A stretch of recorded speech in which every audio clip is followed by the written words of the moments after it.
ভাই আজকে একটা সত্যি কথা বলি, যখন আমি হেলমেট পরি তখন নিজেরে সুপার হিরো মনে হয়।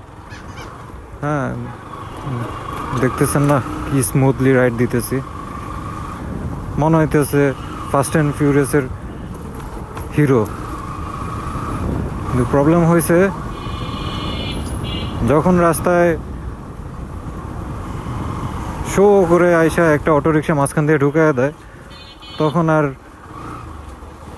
হিরো হিরো কোন দিকে চলে যায় আসলে নিজেও বুঝি না।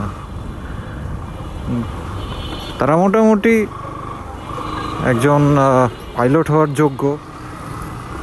হ্যাঁ, তাদের ইউএস বাংলা এয়ারলাইন্সে কেন যে ডাকে না, সেটা আমার কোশ্চেন রয়ে গেল ইউএস বাংলায়। তাদের উচিত যে এক একজনের এক একটা বিমান ধরে দেওয়া, কারণ তারা মোটামুটি ওইটার জন্য এক্সপিরিয়েন্সফুল। ঠিক আছে, তো আপনাদের যদি আমার মতো সুপার হিরোর ভাইব চলে আসে মনে, তখন আপনাদের ফিলিংসটা শেষ পর্যন্ত কোন জায়গায় যায় দাঁড়ায়, ওইটা একটু আমাকে জানাবেন কমেন্ট বক্সে। ঠিক আছে।